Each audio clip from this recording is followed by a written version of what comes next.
keeping your VIDA V1 clean. Remove all your valuables from the vehicle.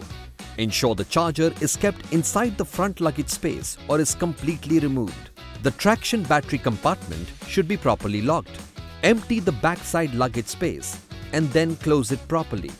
The pressure of the water jet shouldn't be above 10 to 12 bar at nozzle.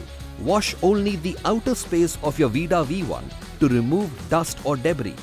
The pressure jet should be at least 1 meter away from VIDA V1's surface. After finishing the washing of the vehicle from the outside, wipe the entire luggage space with a dry cloth. Wipe the traction battery, charger and its compartment using only a dry cloth.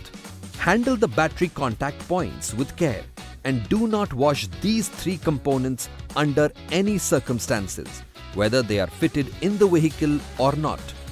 Never hand over your VIDA V1 to a non-authorized service center to wash the VIDA V1. In case of any malfunction due to washing, always bring your VIDA V1 to the nearest VIDA service station immediately. For more on how to VIDA, keep watching our videos.